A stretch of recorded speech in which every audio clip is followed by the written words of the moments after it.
While we are all getting hyped, excited, planning our meals, and where we'll be watching Super Bowl 58 this coming Sunday, we also know that a huge event is on the horizon. We'll be taking over football stadiums in the summer of 2026, and that is the FIFA World Cup. It will be here in the good old United States, and some stadiums have been announced where we will see the opening game and the championship game. I'm Mike Mercado, the host of the Sports Cubicle with the one and only Paul Chivari. Paulie, this is something that we're really excited about. Stadiums have been built. We're going to see how the infrastructure stays. We're going to see how these cities respond. But the FIFA World Cup has two major games in the United States that we've highlighted that really piqued our interest. What is this that's going to happen in the summer of 2026? All right, well, we know that the first game played in the whole tournament is going to be at Estadio Azteca in Mexico City, where Team Mexico is going to be the host of that game. And which, they try to do that. Team Mexico is going to play, I think, 2 out of its 3 games in Mexico. Yeah. And then I think Canada's all 3 in Canada. And then or maybe it's all 3 that Mexico's playing. But the host countries, the 3 host countries are going to play their home games in the group stage in their host country. And then I think the United States gets the majority of the games from then, including every quarterfinal game on. We know that the final is going to be at MetLife Stadium in East Rutherford, New Jersey, near New York City. We knew that it was going to be either that one, AT&T Stadium in Dallas, and then SoFi Stadium in Los Angeles bowed out, but SoFi is going to host the first Team USA game. I don't know. I mean, I'll list off all the stadiums here just so everyone knows where they're being played now that it's been limited.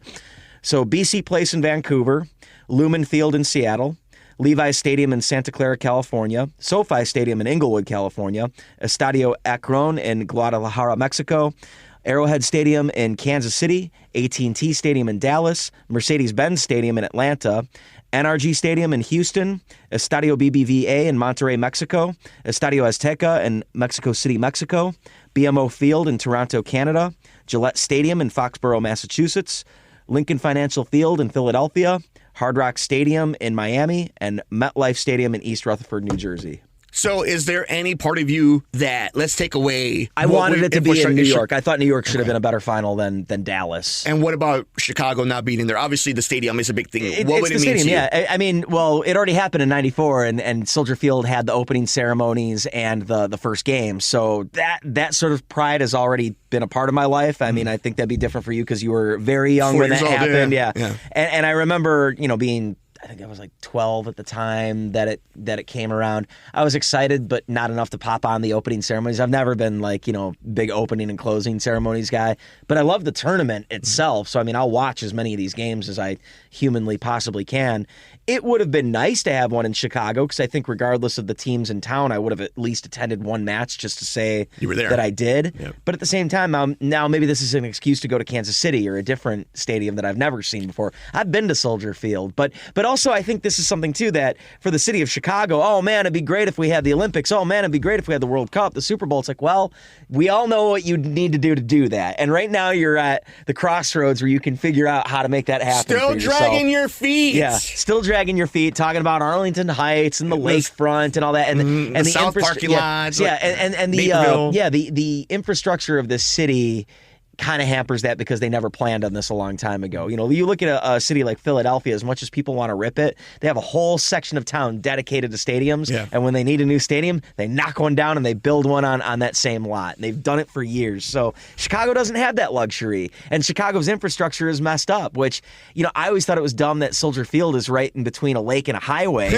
and now they're talking about putting another one in an even bigger stadium, a world-class stadium right by there.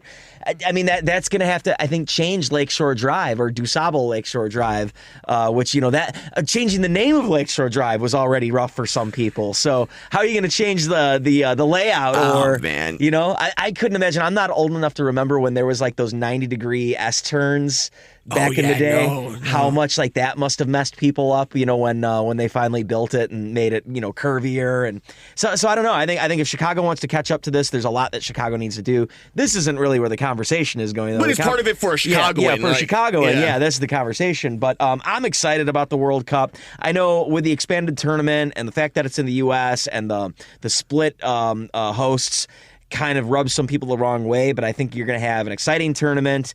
We already saw Messi win his in Qatar, so I don't know at this point what the manufactured storyline of the tournament would be. Maybe Brazil wins on U.S. soil once again. Maybe a European club wins or European team wins on soil. And it'll be Team USA, what they do. Yeah, will Team USA make it deep in the knockout phases? Yeah. Morocco in 2022 was the first non-European or non-South American team to make it to the semifinal. That's interesting. Which is crazy. So I think that could be a factor. Will we see a CONCACAF team, like U.S., Mexico, Canada in a semifinal? Or will we see an Asian club or an African club? Or, what are we going to see in this tournament that's going to be different? We think the second, third market, fourth market, everything will be for ticket prices.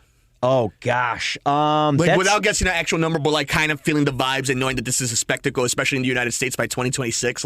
I'm sure it's going to be, let's just say, affordable in the group stages, especially with the expanded, because it could end up being like Romania versus Iceland. I'm just picking two teams, and it's all right, that's not a hot ticket. So if you want to take the fam, expect to spend about $500 for 4 tickets. But, if you're lucky to get face value and sit in the nosebleeds. Secondary market, though, I could see the cheapest ticket for the final being at least $1,500. At least. The Super Bowl this week is like $2,000, I think, for the cheapest ticket. So I'm just guessing it's probably going to be more. It'll probably be more than what the Super Bowl is for the cheapest ticket. I don't know how much it's going to be. I don't know which clubs are going to, which followings are going to have bigger, because it's like with Mexico playing in Mexico.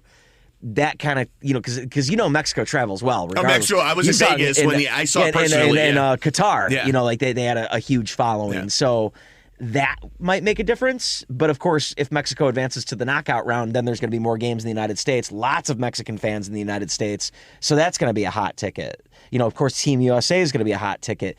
Canada may or may not be a hot ticket. Brazil, Italy, France, Germany, Argentina. I don't think Messi's going to play in 2026, but we don't know. He might. That might be the final go-around. And you might have a better chance of seeing him in the World Cup than you do in the MLS based on how expensive some of these tickets are. But regardless, it's going to be a fun tournament. I'm excited for it. May the best team win, and let's have a safe and happy World Cup in 2026.